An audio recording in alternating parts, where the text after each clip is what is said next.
they can be trusted. I want to open up to the floor if anyone's got a question. Given that there's quite a large amount of testosterone up here on the podium, I'd be particularly keen if any women have any questions to start us off. We have a lady here at the front who has a question. If we could get the microphone. If you want to just say who you are and where you're from and ask us your question. Hi, my name's Deborah Leary. I'm from a company called Forensic Pathways and Clarity Intel. And it's not so much as a question as a comment. And I totally pick up on what Chris was saying at the very beginning of this about siloed information. And I think if we'd have parked all of that and be more open to integration and collaboration, we'd have been much further down the route than we are now. And we see that both in the banking sector and in the areas that I work in within criminal intelligence sectors across Europe, lack of data sharing, protectionism, misrepresentation of data protection. And, if we'd have looked at that closer and been more free with collaboration, we'd have been a lot further down the route. I totally agree with that. There's a company that's quite interesting that's popped up on my radar that's trying to build a shared know your client anti-money laundering capability across all the banks. Because each time you go and open a bank account, you have to restart with your personal checks on passport and utility bills, etc. But it's not taking off because every bank wants to do that because they feel they have to for compliance and audit purposes. Equally, when the system collapsed, Don Tapscott, who wrote Wikipedia or Wikinomics, made an open call at Cybos, the trade show, that we should all share our risk information collaboratively as a banking community, not through Facebook necessarily, but through something like that. And it still hasn't happened. And it is because we protect our turf. I suppose the other danger is that if whether O2 Money or Barclaycard will have different, perhaps, standards or different ways of doing things, is this something that's also going to hold back the development of fintech, James? I think it could do, but that's back to the point about alliances and partnerships, really, because at the end of the day, you're going to have a whole host of proprietary means of doing things which will fragment the market. But as well as fragmenting the market, the truth is it confuses consumers. So if I'm a consumer and I've got 3 different ways of doing things, how am I going to make a decision? But then, moreover, if I'm a merchant and those consumers have got 3 ways of doing things and I've got to accept 53 ways of doing things, it's not going to work. So things will have to conform to a set of standards, otherwise they will become obsolete. They're just not sustainable enough. So I think it's fragmented at the moment. I think we'll see some consolidation steps which may involve standards. They may involve some organisations falling by the wayside, others giving up, some not coming in, as you've said, Chris, and others changing the way in which they do things. So maybe when Google Wallet comes to Europe, it won't be proprietary. Just since we're talking about, and I don't know if you're going to ask, I don't want to put you on the spot now that James put you on the spot, but I think James said that, Google Wallet went in with its own kind of proprietary way of doing things, putting in its own points of sales in the States. Is that, in hindsight, was that the best way of going about there, or should it have been perhaps more collaborative with the existing methods of points of sales? So if you look at Google Wallet and what it's trying to achieve, at a basic point, it's an open system. It's everything that Google does fundamentally is always an open standard. And then everybody then collaborates within that standard, and then the standard evolves. But it still always remains open because we never do anything which is a walled garden. Now, when you're going and you're talking specifically about what we've been doing in the US, we've worked with pretty much every constituent within the sector. So the banks, credit card companies, the mobile phone companies, the first data corporations in the world, we work with everybody. And the reason is, going back to James's original point, the share of the pie is big. There's no point in doing a turf war out here because it's still early days. The promised land is still further down the road. So if we look at it that way and if everybody works together, I don't mean in a regulatory collaborative way, but I mean in a collaborative way where you're forming standards. Also, you're forming use cases that consumers adopt and flock to. I think the market is there. The market is absolutely there. The other thing to think through, and this is, I'm going to digress a bit and then come back, is you look at the people that you are relying on. One of the interesting things is, obviously, for us, the engineers are the core in a lot of ways. And so when we're building products, it's got a very strong product management and engineering slant. And the products tend to sort of show that. When you look at a lot of the financial services sector, and I've come out of that sector myself, when you say front office, do you mean people in the technology side? Not necessarily. It's more the banker, if you will. So going back to the Google Wallet point, our ethos is to think of any product that we have with a view of a product that has got very strong engineering talent that has been collaborated around. So, and in the US, that's fundamentally what we try to do, an open standard that works for everybody and working with everybody. It's still your standard, I suppose, isn't it?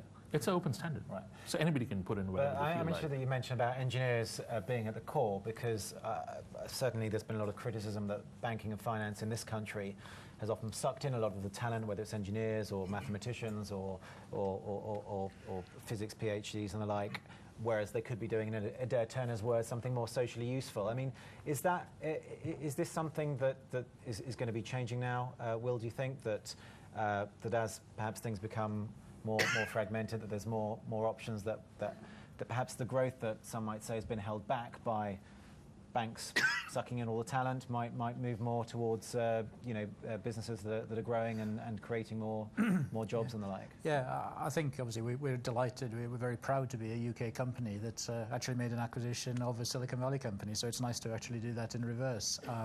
In terms of talent, there's some fantastic talent and great opportunities for software engineers now in the world we're in. And it's great to see those coming through the system, and it's going to be fantastic for the future kind of growth and opportunity in this arena. I think just touching on a couple of comments from the guys as well, I think interoperability is absolutely key in every way. We must move away from closed loop systems. We must move away from fragmented pilots, and we must give the customers the openness, and we do that back to James's comments around alliances and partnerships. That's the way our own ecosystem at Monitise has been created, and long may that continue. And John, sorry, James. On the talent piece, because I think you have to look at it differently. So to David's point about reframing the customer proposition away from a financial services product to what it is they need to do, there's a couple of initiatives at Telefonica which reframe the talent challenge. So we have a scheme called WIRA, where we invest in a number of different European centres and in Latin America as well, in anywhere between 10 and 20 digital innovation startups that generally speaking have been started up by younger people. Be careful how I say that. But it's a significant investment that we're making. We're making an investment in the fact that they're talented, they've got great ideas, and that we haven't always got the intellectual capital internally. So that's one of the initiatives that we have. The other is something that we call Think Big, which is about investing in the youth of society, in the knowledge that actually that creates a more sustainable future for our business. So I think, you accuse the banks of stealing all the talent. I wasn't accusing them. You just got to go hunting in different places. Mm-hmm. I mean, James talking about investing in talent there, and I certainly wasn't saying that was my view. I was just saying that was the view of some. Did you find it hard kind of to get the best? Obviously, you want the best people, I suppose, working with you to promote your business at Barclaycard. But do you find that nowadays it becomes a lot harder to attract the best people when they might have ideas of their own and they want to go off and set up on their own, and that's possible now? I don't think so. No, I think there's some fantastic talent out there. We've been lucky enough to be able to attract people who are fantastic engineers, product managers, product owners, and have driven the business through. So, but in the same way, we work we mentioned there, around we work with a lot of startups, and we spend time to try and invest and advise and mentor, and put some time into the community as opposed to just take all the talent out of it, as you say. Okay. All right, shall we get another question from the floor? Gentleman over here. Microphone coming your way.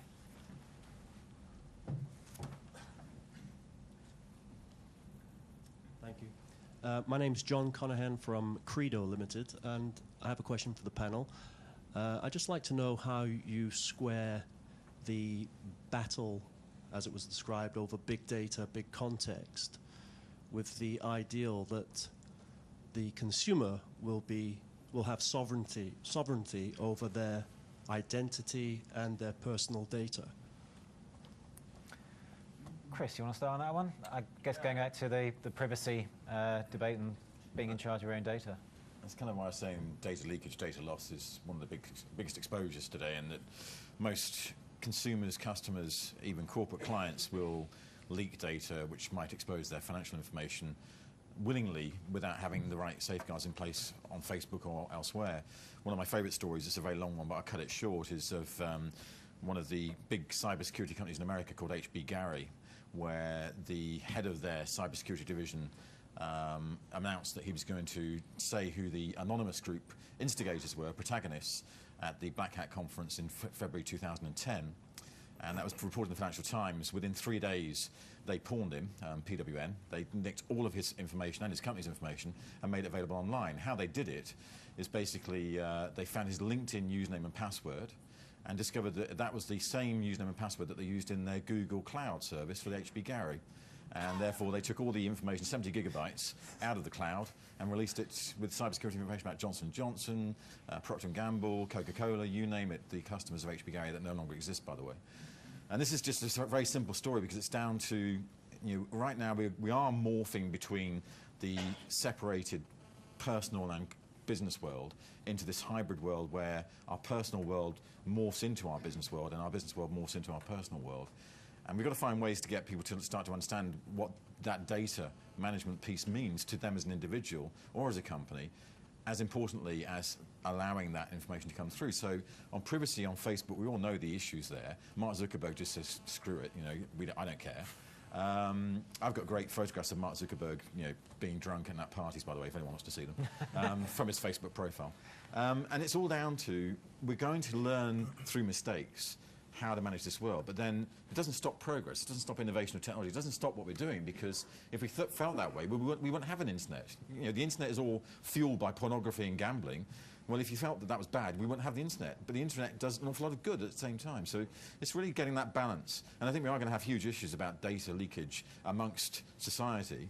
And the banks will say, well, that was your mistake. But right now, we'll eventually get to the stage of saying, actually, the banks need to work on protecting customers just as much as the data providers, the service providers, and the people themselves understanding what privacy settings mean.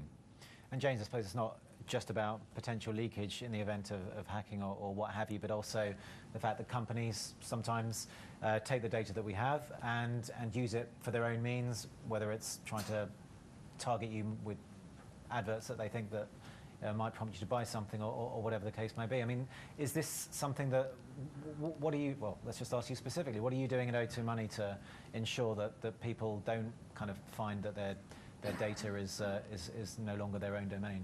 Well, at O2 at large, so not just within O2 Money, but the whole of the business in the UK, we are very keen to enable our customers to feel digitally confident. So what does that mean? It means actually confident to share their data with us, and then to give us the guidance about how that data should be used. So we have a number of initiatives that are actually aimed at giving control back to the consumer. Obviously, there's a lot of legislation which gives consumers protection today already, and if organisations aren't complying with that, then they need to watch out. So I think the first thing is around empowering consumers in the way their data is used. The second point, I think, is that data will become an absolute currency, and there'll be lots of business models popping up where actually I don't need money, I just share my data in exchange for the goods and services that I'm interested in. Well, it's really one of those in the form of Bitcoin. Yeah. And Bitcoin is a digitally encrypted currency that enables you, once you've got it, to transact anywhere globally without any bank involved. Yeah. And it's an asset that's growing. So that's there already. And there was one quote on your blog, Chris, which I read, which is from the former Citibank chief executive, talking about information about money has become almost as important as money itself. So, I mean, are we going to see a day when people kind of just go in, okay, I'm going to tell you, here you can have my, idea of which websites I've been visiting or something, if you give me, I don't know, that telly up there. I mean, what's going to happen? So let me answer that, and also the question before, because there's one other point that I wanted to make, which actually will segue into this. So as society, we're also moving on. Who'd have thought 7 years back that we're going to be posting our own CVs online? I remember when I was at business school, never. No way I'd post. Today on LinkedIn, all of us have our CVs sitting up there. Warts and all, and lots of times with embellishments, but they're sitting out there. I see my own daughter. So my daughter is my use case, 10-year-old. Whenever I get any piece of hardware, I give it to her and I just watch. Privacy means nothing. No, obviously at 10, you don't think about privacy. But there's a generation going through where privacy will matter in a different way. It matters, but the definition of privacy as we see is something else. That doesn't mean that anybody who loses money is going to feel, no, that's fine, never. That's never going to happen. But in social context, the way we see a lot of this is going to adapt. And a lot of and I'll come back to your question, a lot of the products that, which I was referencing out here, sort of do that. So you look at what cloud are trying to do. In effect, a number assigned to a person, in effect, can be used in many, many ways if they get the model right. Now, it's another thing getting the model right. But there are other players within that space who are going on peer indexing. So peer indexing is one way that you can address exactly what he said. Today, there's a lot of informal channels in which we trade. I could do you a favor for a favor that you've done me.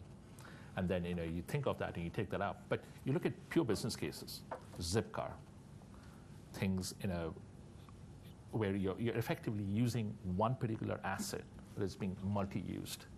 There are many other things that are going to come. Airbnb is effectively doing the same thing. A house which used to sit and not be occupied suddenly is occupied by various different people.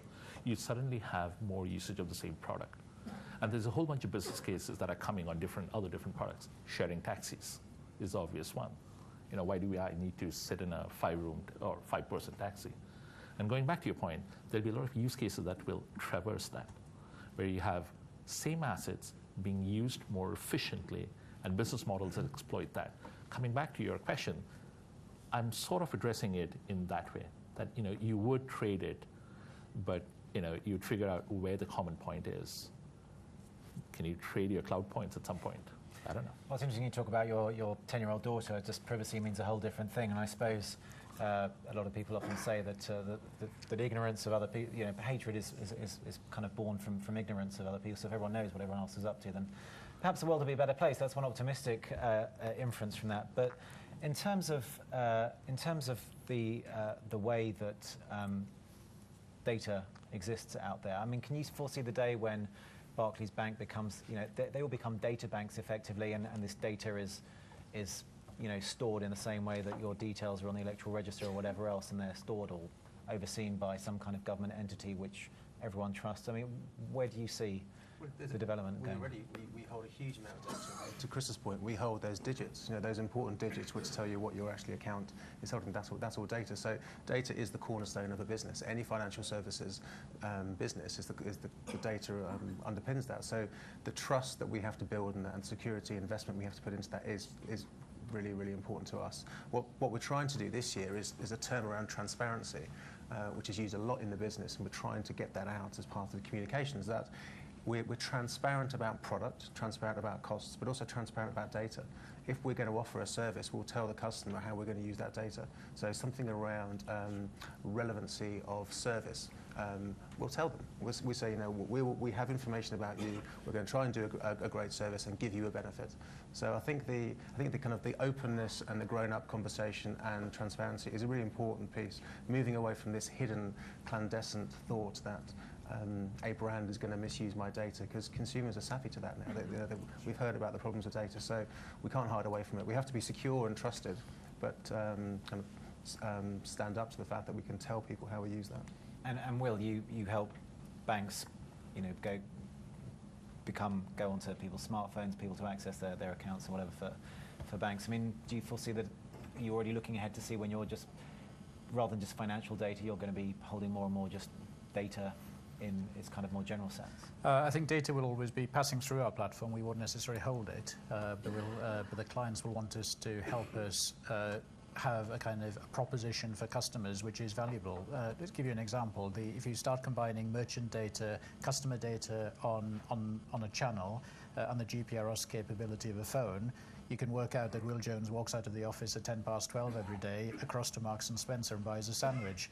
If Waitrose is across the other side of the road and actually would be quite happy to send me a discount for 50% to say, go and buy my sandwich in Waitrose, you can kind of see how data can be used increasingly smartly to the benefit of the customer. And I think that's where, to me, the really smart use of data is heading. It's called Google Now. Exactly. Say that again, sorry? It's called Google Now. It's a service Google. I got you. See, you told me to plug it. More publicity. Another question from the floor. Since I'm just looking ahead here, I'm trying to do what I'm not naturally doing and looking in the recesses of the room. Hi, Alex.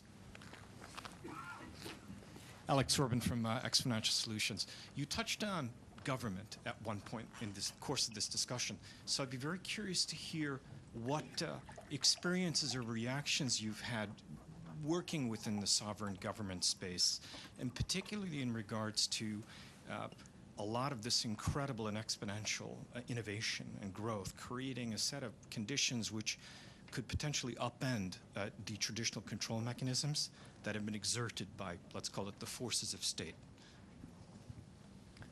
I'm not quite sure I heard the full question there. I think it's primarily around what forms of governance are going to come into play that can keep up with this exponential change and innovation. And to a large extent, the governance that we're starting to see is the governance of the net. In terms of, I mentioned Bitcoin, for example, which is like a wiki coin that goes with WikiLeaks and Wikinomics and Wikipedia. It's a social currency that's data-based, that's transacted globally on a trusted basis because it's managed by community rather than by government. There is no central bank government involved.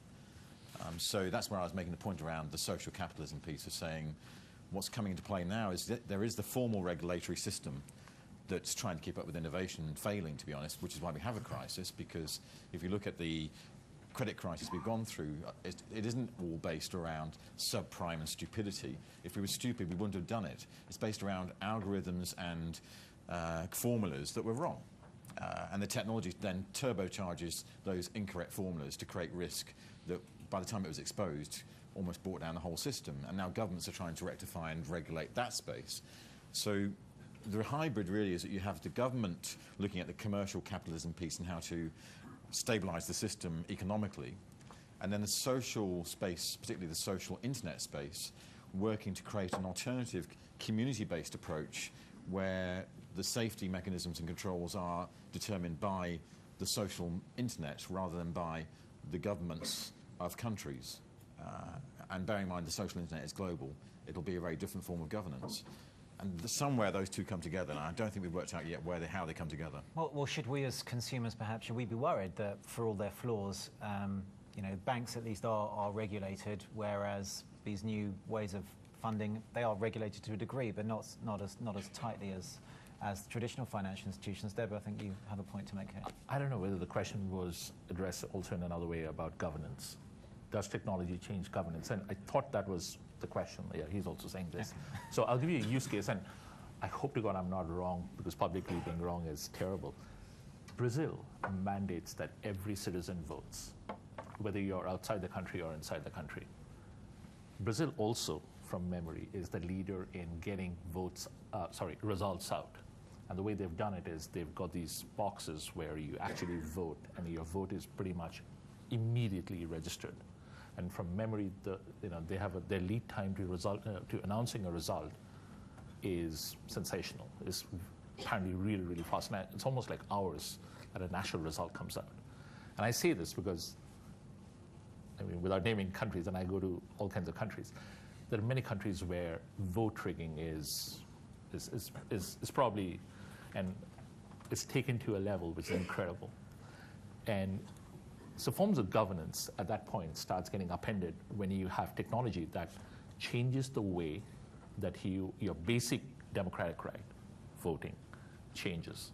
And when I see what Brazil have been doing, and I see the kind of process that brings in a broader democratic purpose, and which is I think what the question was, the effect is enormous. You think about it. If I could know my election results in a couple of hours, instead of waiting for one whole day and I'm seeing the results filtered through, and especially you see this in the US where you've got the East Coast, they've voted and the results starts coming out, and the West Coast are still voting, that kind of stuff. The traditional governance model dramatically changes, and you've got people like YouGov and all who've been doing a lot of work in this particular space. I'm no expert, but that's the one use case that I see, and I'm always impressed by the fact that results came out in like few hours. But in terms of in going back to the financial technology developments that we're seeing, should consumers be concerned that there are these new upstarts which perhaps aren't as tightly regulated? Are regulators behind the curve? Are they on top of everything? Will, should we be worried?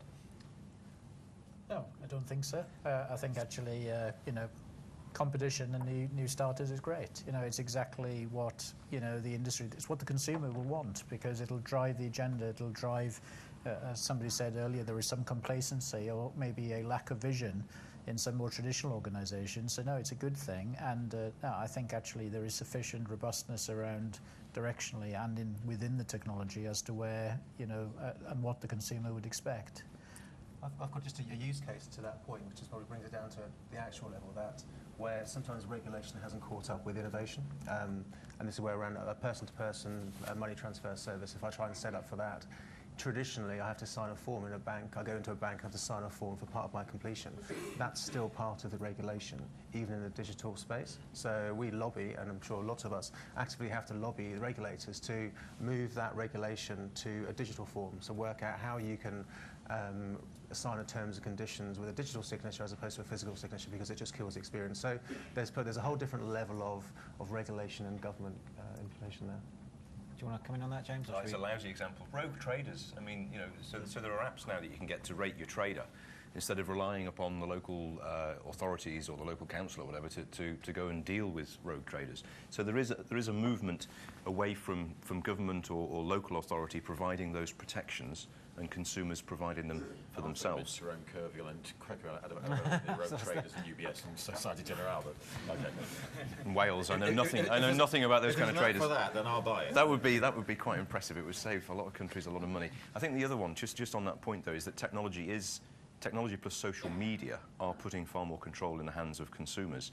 So we have another business called GiftGaff, and actually the customers of GiftGaff provide their own servicing. So we don't actually provide a contact centre, a support centre for it. It's the consumers of the business that do that. They also have a hand in setting the price for the services that we offer and defining how the proposition is going to evolve. And in fact, Barclaycard has a similar scheme out in the US, I think it is, with the credit card business there. So I think that technology and the advances of technology are changing and democratising, to your point, Debu, how things are getting done. Yes, the regulatory models probably do need to shift a little bit faster. I suppose it also allows you to put less resources into something like GiftGaff, and therefore, which means you strengthen the value proposition. Yeah. Okay. Got a gentleman here with a question, and then we'll come to this lady after.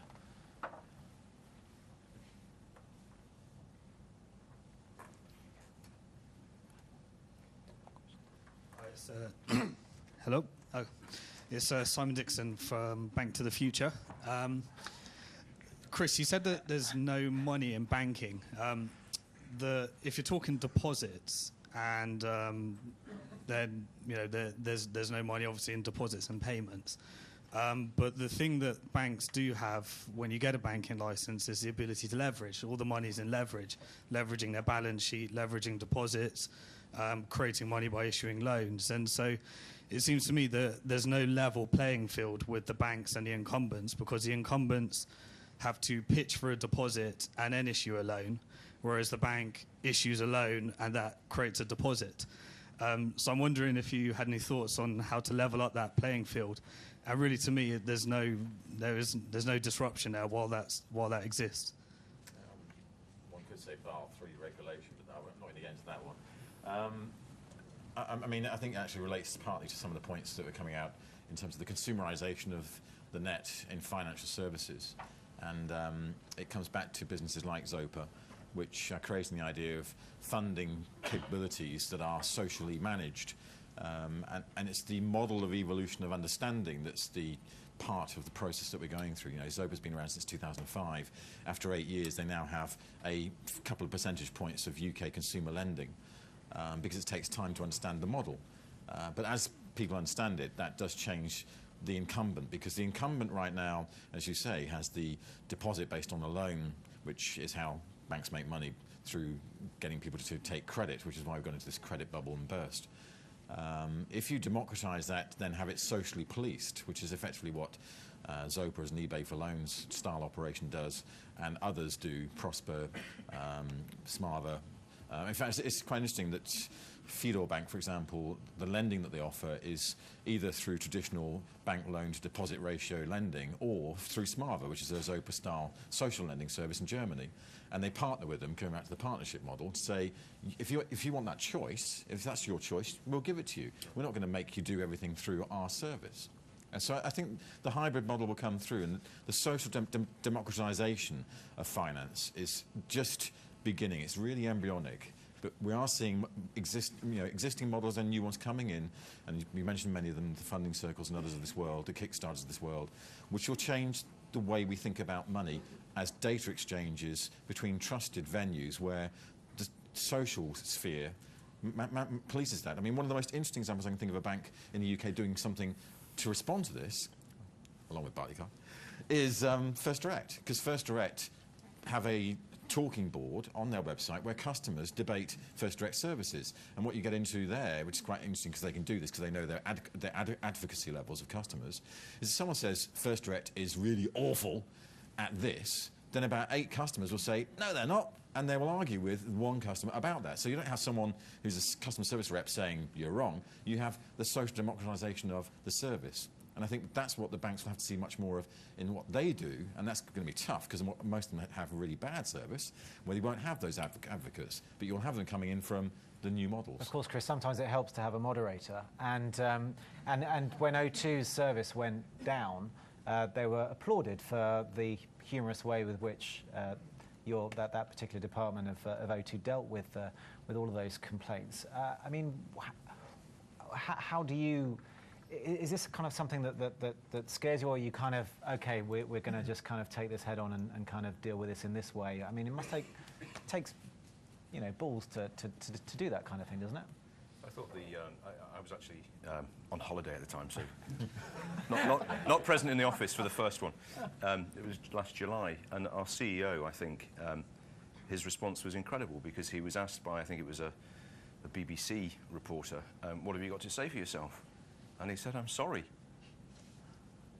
And it just completely diffused the situation. It's absolutely the right way to address it. So, yes, our social media team was incredibly active and responded to a vast number of the posts that had come through.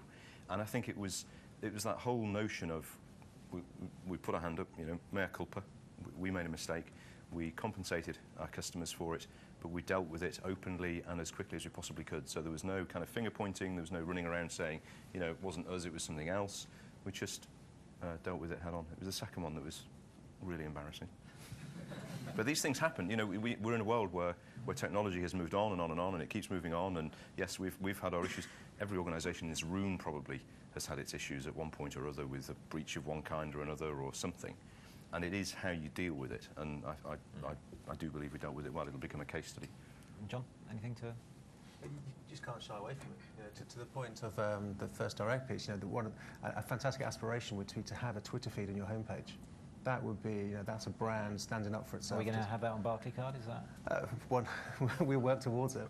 I don't think there's as much love for the banks as there may be for some other brands, but that's where you stand behind yourself and say, actually, what we're doing is good. The service we're giving to our customers is good, and so you can't hide away from that. You have to be actively involved in the social, and create those conversations and listen to customers. It's people used to write to banks. People now tweet to banks. So you can't just hide behind it. You have to engage with it. I wanted to just take one more question before we wrap this up, and I can so we can include your final comments in this one. The lady over here. Hi, it's Geraldine Wilson from WorldPay. So quite new to the payments industry, but Chris, I really loved your view of the future, the connected Internet of Things.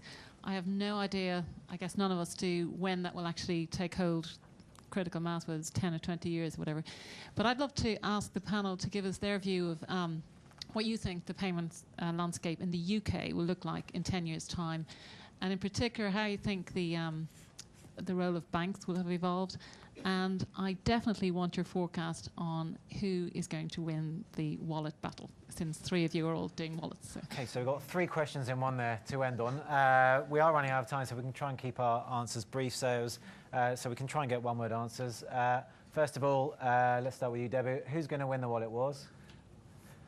The consumer. The consumer. Good answer. I wish I thought of that. Well, Same answer exactly as we said. So oh, come on, you can't all give the same answer. There are hundreds of cards out there, so there's choice. There's not going to be one winner. Okay, so it's big enough for all of you right Big now? enough for plenty of choice. Okay, so that was one question. The other one was the future of payments in the UK. Debbie, I'm not sure if that's an area you... I still think it'll be some device which is mobile. Whether it's this device, I don't know, but it'll be a mobile device. Okay. Will? Interoperability, the big initiatives will succeed, and I think MPOS is a very big one as well, which will start changing the landscape. John? I think the point of payment at the end of a journey will move, so it becomes part of your journey. So machine to machine and connected smart homes, I think that will really move along. So you don't think about payment, it's just something that happens along to Chris's point. But as long as there's value there for the customer, we just can't allow payments to happen. It's got to be value driven. James? And cash will still be here. Chris? Real-time digital cash will be here, displacing real cash, which is real-time digital cash is already there with Vocalink faster payments. And 2014, it's moving to mobile real-time faster payments, and by 2022, 23, real-time faster cash. Did we answer all of your questions there? Okay, lovely. So I just want to thank our panel for making this such an informative and interesting evening. First of all, Chris Skinner. You can give him a round of applause if you like. Got James LeBrock from O2 Money. And we've got, where's mine? John Conlon, excuse me, from Barclaycard over here. Will Jones from Monitise. And even better just to get one round of applause for everyone. But Debbie Picasto as well from Google. So thank you very much for joining us. I think Jeremy's going to now just say some words, and I'm going to tell my mother to sell her shares in Delarue, which of course makes all the banknotes for everyone if there's not going to be any cash around.